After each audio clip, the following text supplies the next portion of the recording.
bahwa para muassis NU yang membuat keputusan itu sudah cukup menjadi dalil gitu. Kalau nanya dalil Quran hadisnya itu sama saja su'ul adab. Wong muassis NU sudah membuat keputusan kok masih ditanya-tanya gitu.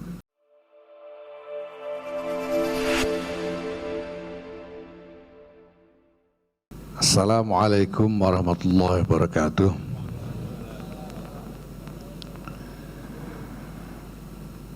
Alhamdulillah wa syukurillah wassalatu wassalamu ala rasulillah Sayyidina Maulana Muhammad ibn Abdullah wa ala alihi wa sahbihi wa mawala. Amma ba'd, yang saya hormati Rektor UIN Sunan Kalijaga Pak Profesor Dr. Al-Makin, Rektor Universitas Islam Indonesia Pak Fathul Wahid, para guru besar, di antaranya guru besar saya sendiri Pak Mukhtar Mas'ud,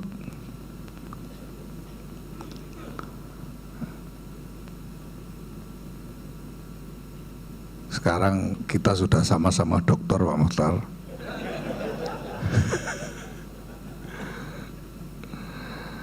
Walaupun dokter saya nggak pakai sekolah. Para hadirin, para peserta diskusi yang saya hormati, alhamdulillah terima kasih kepada Pak Al-Makin dan Universitas Islam Negeri Sunan Kalijaga yang telah bersedia menuan rumai diskusi ini, yang memang menjadi kepentingan pengurus besar Nahdlatul Ulama untuk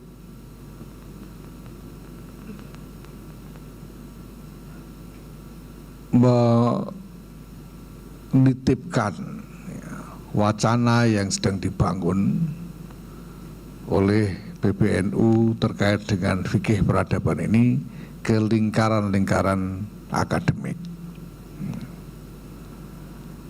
Pada tanggal 6 Februari 2023 yang lalu di Surabaya, sehari sebelum puncak peringatan hari lahir 1 abad Nahdlatul Ulama, kami menggelar satu konferensi yang kami sebut sebagai Muktamar Internasional Fikih Peradaban yang pertama, dengan mengundang para ulama dari berbagai negara. Ada sekitar 40 negara yang diwakili oleh tidak kurang dari 130 ulama. Dan di dalam kesempatan itu, dalam konferensi itu, kami mengajukan topik tentang piagam perserikatan bangsa-bangsa. Status piagam perserikatan bangsa-bangsa di hadapan syariat. Ini kami pilih sebagai topik awalan dari insya Allah rangkaian wacana terkait dengan fikih peradaban ini. Apa yang kami gelar di Surabaya tempo hari itu adalah muktamar yang pertama, Muktamar Internasional Fikih Peradaban yang pertama. Kami sudah menyebutnya sebagai muktamar yang pertama karena kami memang bermaksud untuk menjadikannya kegiatan yang berangkai, berseri. Insya Allah akan disusul dengan muktamar-muktamar berikutnya untuk membahas topik-topik terkait dengan peradaban dalam kaitannya dengan syariat. Nah, untuk muktamar yang pertama ini kami memilih topik Piagam Perserikatan Bangsa-Bangsa. Bapak Ibu sekalian yang saya hormati,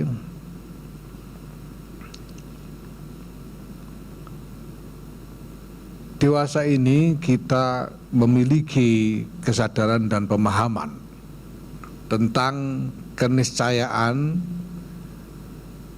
kebutuhan akan harmoni kehidupan di tengah masyarakat yang heterogen, yang kemudian mensyaratkan toleransi di antara berbagai kelompok yang berbeda-beda, mensyaratkan kemauan untuk hidup berdampingan secara damai dan bahkan bekerja sama di antara kelompok-kelompok yang berbeda satu sama lain. Tetapi kita juga tahu dan tidak bisa mengingkari, tidak bisa pura-pura tidak tahu ya, bahwa wawasan tentang kebutuhan akan harmoni sosial ini terus-menerus tidak henti-hentinya mendapat tentangan-tentangan, mulai dari gugatan-gugatan sampai dengan bahkan gerakan-gerakan kekerasan yang dimaksudkan untuk melawan pemahaman tentang kebutuhan harmoni sosial ini.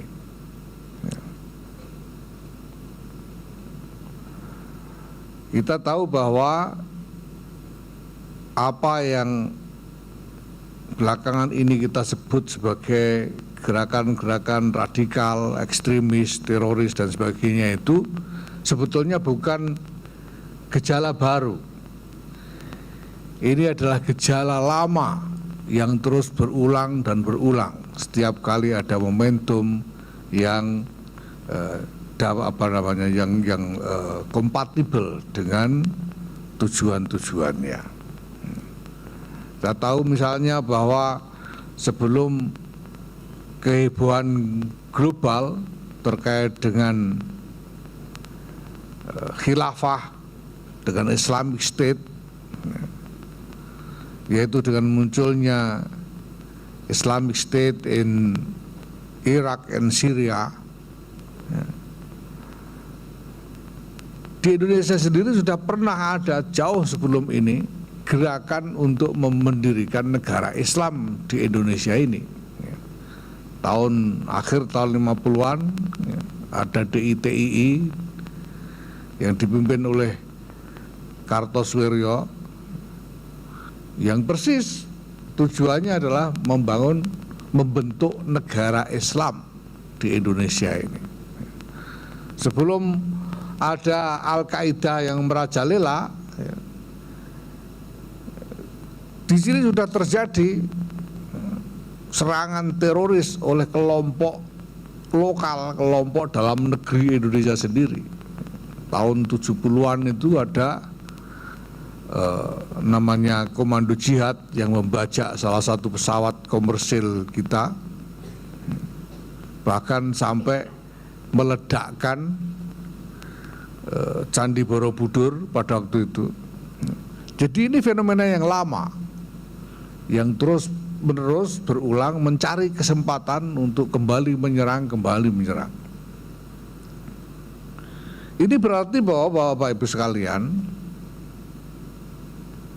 apa yang mungkin oleh banyak di antara kita telah diterima sebagai satu keniscayaan, sebetulnya masih merupakan hal yang diperdebatkan.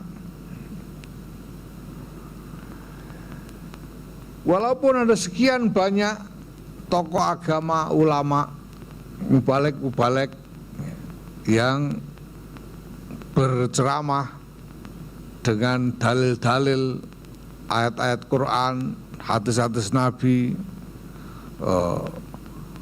makalah-makalah dari para ulama terdahulu tentang seruan untuk bertindak welas asih, seruan untuk bersikap toleran terhadap kelompok lain, seruan untuk menyayangi sesama dan sebagainya, tetap ada sekian banyak juga orang-orang yang dengan menonjolkan otoritas keagamaannya membawakan ayat-ayat yang lain, hadis-hadis yang lain, makalah-makalah lain, dalil-dalil lain yang menyeru kepada umat untuk bergerak dengan tidak segan-segan menggunakan kekerasan melawan siapapun yang dianggap berbeda. Kedua pihak sama-sama bawa ayat, kedua pihak sama bawa dalil. Nah, maka sebetulnya ada kebutuhan yang mendesak untuk segera menemukan kata putus atas sengketa ini. Ini sebetulnya yang benar ini yang mana? Kiai-kiai NU bilang A, nanti yang FPI bilang B, yang HTI bilang gimana? Ini yang benar yang mana? Nah, dulu Bapak Ibu sekalian, apalagi di lingkungan tradisi Nahdlatul Ulama, dalil-dalil dan hujah yang metodologis, hujah syariah yang metodologis itu bagi masyarakat tidak sebegitu diperlukan sebagaimana yang dirasakan sekarang. 20-30 tahun yang lalu atau 50 tahun yang lalu, orang-orang NU itu tidak ada yang nanya dalilnya NKRI, itu tidak ada. Pokoknya keputusan para muassis NU adalah mendirikan Indonesia sebagai NKRI, sebagai negara bangsa berdasarkan Pancasila UUD 45, sebagai negara nasional, bukan negara Islam, titik. Itu sudah cukup menjadi dalil bahwa para muassis NU yang membuat keputusan itu sudah cukup menjadi dalil gitu. Kalau nanya dalil Quran hadisnya itu sama saja su'ul adab. Wong muassis NU sudah membuat keputusan kok masih ditanya-tanya. Tinggal sam'an wa ta'atan, dulu itu begitu. Tapi sekarang gara-gara ada banyak pihak lain yang juga yang menggugat-gugat soal-soal yang sudah kita anggap mapan ini, ya tiba-tiba juga orang NU juga merasa butuh untuk menemukan dalilnya. Nah, ini rupanya merupakan dinamika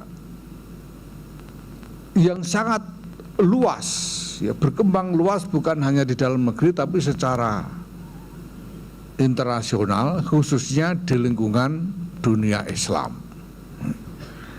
Di berbagai belahan dunia yang lain kita tahu Al-Azhar misalnya getol sekali menyerukan wacana tentang Islam wasatiyah. Tapi persis di Mesir juga terus tumbuh gerakan-gerakan yang menentang koeksistensi damai dengan kelompok-kelompok yang dianggap berbeda, kelompok non-Muslim. Ya. Di Saudi sendiri misalnya, ketika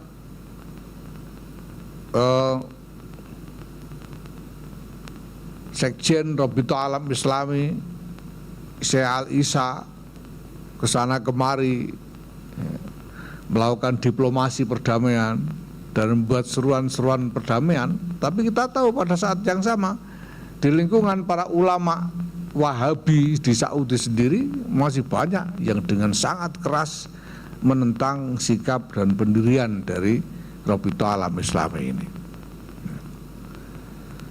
Nah, maka Bapak Ibu sekalian, pengurus besar Nahdlatul Ulama kemudian berikhtiar untuk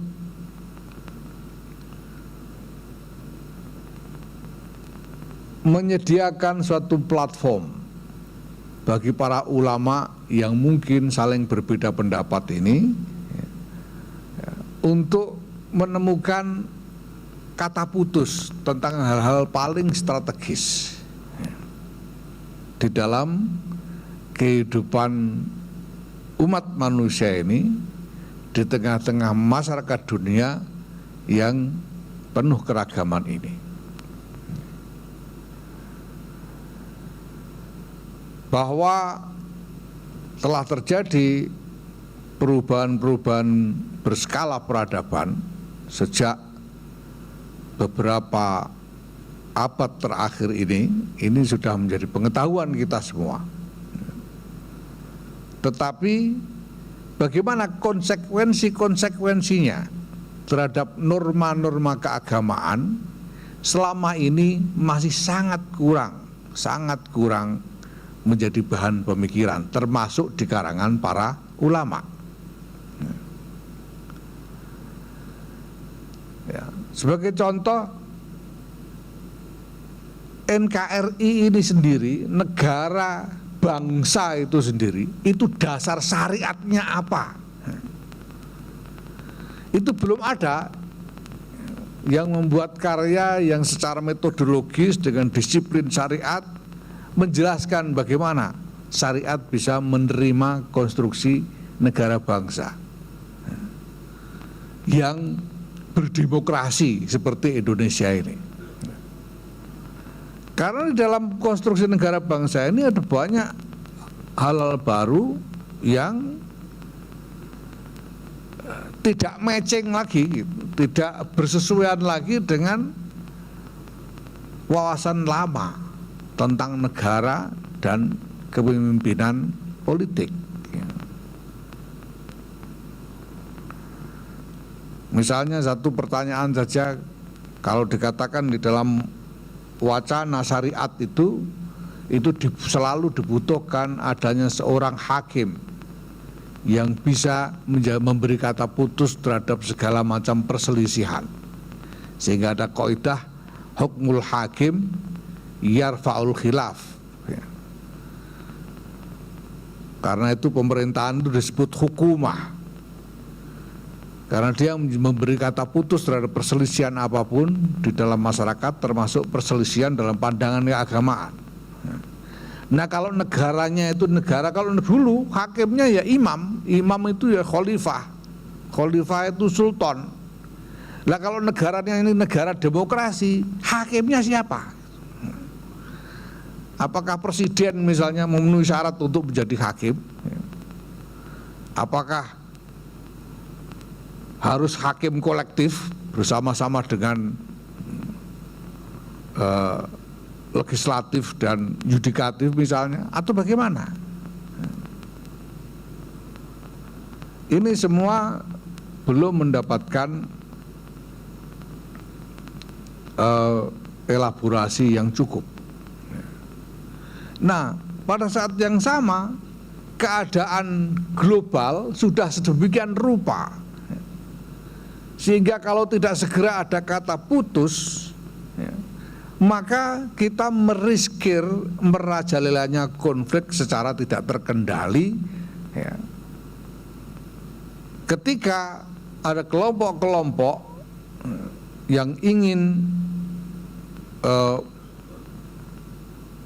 memperjuangkan suatu haluan dengan argumentasi keagamaan seperti yang sekarang ya, yang dewasa ini kita alami dengan keberadaan kelompok-kelompok radikal dan gerakan-gerakan teror.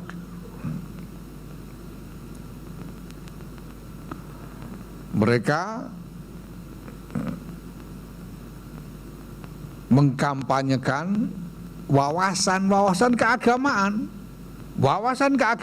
lengkap dengan dalil-dalil, dengan hujah, dengan nalar narasi syariat untuk membenarkan posisi mereka di dalam menggelorakan gerakan kekerasan.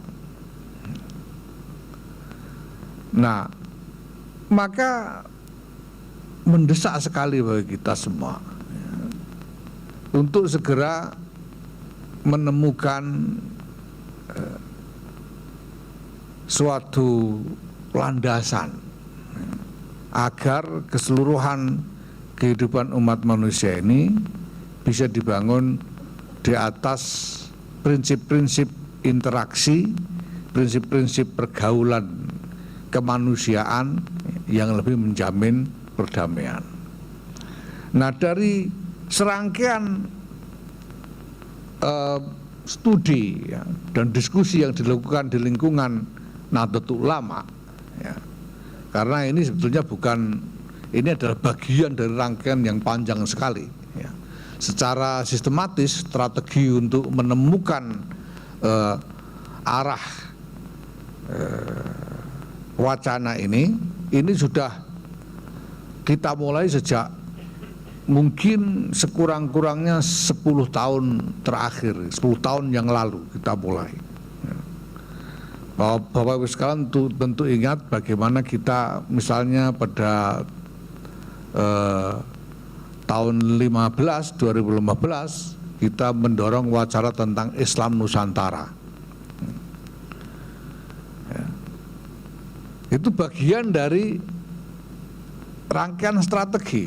Sebetulnya kenapa kemudian misalnya bahwa wacana tentang Islam Nusantara ini begitu mudahnya diterima di lingkungan Nahdlatul Ulama, karena sejak 2012 sekurang-kurangnya kami sudah memulai serial halakoh di kalangan kiai-kiai NU untuk mendiskusikan Islam Nusantara ini. Islam Nusantara sebagai apa? Islam Nusantara sebagai klaim atas otentisitas model keislaman yang hidup di Nusantara ini. Banyak orang belakangan mungkin membawa wacana Islam Nusantara ke arah semacam konseptualisasi ideologis ya, atau dipersepsikan sebagai madhab ya. Ya, sebetulnya yang asli adalah bahwa wacana Islam Nusantara ini sekedar strategi komunikasi untuk mengukuhkan klaim keabsahan Islam model Indonesia yang sebagaimana yang kita hidupi selama ini, yang jelas-jelas beda dari Arab. Jadi walaupun bukan Arab, kita sama-sama otentiknya gitu, dan sama-sama sah sebagai Islam, kira-kira begitu. Itu bagian dari rangkaian itu. Kemudian kami menyelenggarakan forum yang kami sebut sebagai International Summit of Moderate Islamic Leaders. Kami menyelenggarakan konferensi tentang humanitarian Islam dan seterusnya. Ini adalah rangkaian yang ujungnya menuju kepada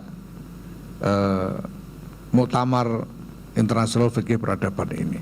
Nah, dari rangkaian itu kami sampai pada kesimpulan bahwa persoalan yang paling mendasar dari segala kemelut ini adalah sebetulnya persoalan terkait tata dunia, terkait international order. Hari ini kita hidup di dalam tata dunia yang memang secara faktual relatif memberikan jaminan stabilitas dan keamanan global, relatif. Nah, ini adalah tata dunia yang baru munculnya itu. Baru muncul dan mungkin belum betul-betul jadi. Tata dunia ini dimulai dengan lahirnya Piagam Perserikatan Bangsa-Bangsa itu, yang di dalamnya ada gagasan-gagasan yang sama sekali baru. Misalnya gagasan tentang perbatasan internasional,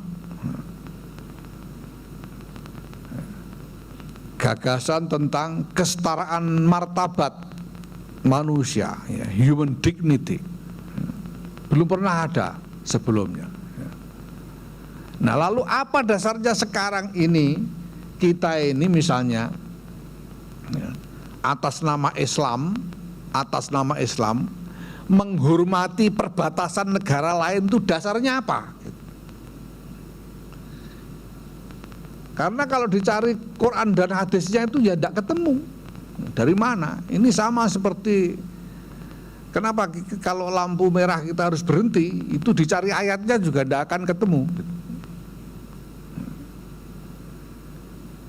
Nah, asalnya dari mana? Dari undang-undang. Nah, kenapa kita harus taat dengan undang-undang? Karena negara. Kenapa kita harus menerima negara dan seterusnya? Ini sama. Apa yang mengharuskan kita harus hidup berdampingan secara damai dengan orang-orang kafir, dengan kelompok-kelompok kafir menurut syariat? Dicari dalil-dalil tekstualnya, nusus Quran hadisnya tidak ketemu, nggak ada itu. Hubungan antara kelompok muslim dengan non muslim ya hubungan permusuhan, yang ada dalil-dalilnya itu. Dan ini sudah menjadi posisi, menjadi wawasan syariat yang mapan sejak beratus-ratus tahun. Nah, lalu apa dasarnya sekarang kita ini butuh toleransi segala? Sekarang ini kok dulu enggak? Kenapa dulu kita enggak toleransi saja sama nikah itu? Kenapa harus pakai resolusi jihad? Kenapa sekarang harus toleransi, sedangkan dulu pada zaman Rasulullah itu orang-orang mukmin berhadapan-hadapan, bertaruh nyawa melawan orang-orang kafir, dan keadaan itu berlangsung terus-menerus. Konstruksi permusuhan itu selama lebih dari 13 abad. Nah, sekarang dasarnya apa? Perdamaian dan toleransi ini.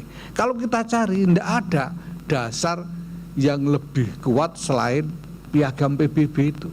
Piagam PBB ini semua ini ya kita lakukan demi Piagam PBB sebetulnya, demi penghargaan kepada Piagam PBB. Kenapa kita tidak menganeksasi Singapura saja? Karena ada Piagam PBB. Kenapa kita tidak menganeksasi Sarawak, Sabah Sarawak itu, Brunei Darussalam? Karena ada Piagam PBB. Nah, ya, karena Piagam PBB itu kalau kita melanggar ketentuan yang ada di situ, konsekuensinya adalah kita berhadapan dengan permusuhan dari seluruh dunia. Hanya aktor-aktor yang punya kekuatan cukup untuk memusuhi seluruh dunia saja yang sanggup melakukan itu. Misalnya Amerika Serikat, ya. Tapi Indonesia tentu tidak. Ini kenyataannya seperti itu. Nah, sekarang kita membutuhkan satu wawasan syariat yang memberi kita hujjah, memberi kita dasar untuk menerima Piagam PBB itu. Maka kemarin di dalam Muktamar Fikih Peradaban itu kami ajukan kepada para ulama pertanyaan-pertanyaan tentang piagam PBB ini, yaitu bahwa apakah piagam PBB sebagai perjanjian internasional ini bisa dianggap sah di mata syariat, sah menurut syariat. Ibarat jual beli itu akadnya sah atau tidak. PBB sebagai perjanjian yang ditandatangani itu sah atau tidak. Nah, di sini tentu dibutuhkan tafsir, karena yang tanda tangannya adalah kepala negara dari negara-negara bangsa. Maka kami ajukan pertanyaan juga di dalam muktamar itu, apakah sah kepala negara yang menandatangani piagam PBB itu sebagai wakil dari warga negara masing-masing,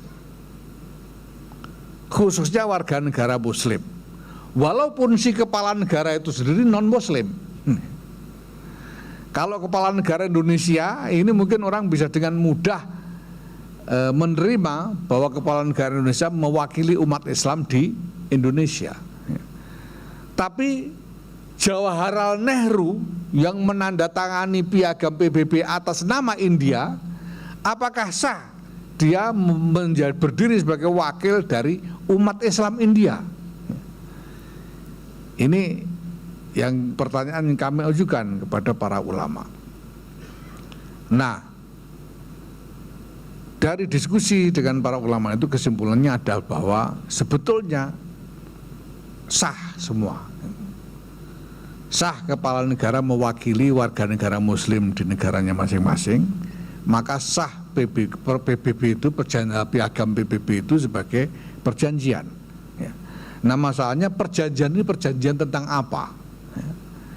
Perjanjian ini sebetulnya adalah perjanjian tentang cita-cita bersama, tentang sesuatu yang masih harus diupayakan bersama, bukan sesuatu yang bisa serta-merta diterapkan. Maka sebetulnya masih ada ruang yang cair ya, dari konstruksi yang ada ini, khususnya ketika dipandang dari perspektif syariat. Tetapi Bapak Ibu sekalian, bahwa para ulama menyimpulkan piagam PBB sebagai perjanjian itu sah di mata syariat karena kepala negara yang menandatanganinya sah menjadi wakil dari umat Islam yang menjadi warga negara masing-masing. Itu adalah satu titik tolak yang sangat berarti untuk membangun konstruksi pemikiran ke depan nanti dalam kerangka kebutuhan kita menyepakati satu bangunan peradaban tentang tempat seluruh umat manusia ya, dengan segala perbedaan yang dimiliki bisa hidup bersama berdampingan secara damai, supaya tidak bisa lagi syariat ya, tidak bisa lagi syariat dijadikan alasan ya, untuk menciptakan permusuhan di antara berbagai kelompok yang berbeda-beda. Bapak sekalian saya hormati ya, sekali lagi kami garis bawahi bahwa apa yang kami lakukan dengan Muktamar Internasional Fikih Peradaban yang pertama ini adalah upaya awal dari pengurus besar Nahdlatul Ulama, dari satu jalan yang kami sendiri sejak awal melihatnya sebagai jalan yang panjang sekali ke depan. Masih banyak hal yang harus dipikirkan, banyak hal harus diurai dan ditemukan kesimpulan-kesimpulannya, dan kami sangat membutuhkan keikutsertaan dari berbagai lingkaran-lingkaran ilmiah, lingkaran-lingkaran akademis dan intelektual untuk ikut membantu di dalam membangun wacana tentang fikih peradaban ini. Oleh karena itu sekali lagi saya sampaikan terima kasih kepada UIN Sunan Kalijogo atas kesediaannya untuk ya dengan forum hari ini. Saya kira praktis ini berarti bahwa UIN Sunan Kalijogo sudah mengadopsi wacana tentang fikih peradaban ini. Saya berharap ini juga akan terus menjadi studi yang berkelanjutan, khususnya di lingkungan UIN Sunan Kalijogo, tapi juga di lingkungan para pemikir-pemikir Islam yang lebih luas. Terima kasih. Wallahul muwaffiq ila aqwamit thoriq. Wassalamualaikum warahmatullahi wabarakatuh.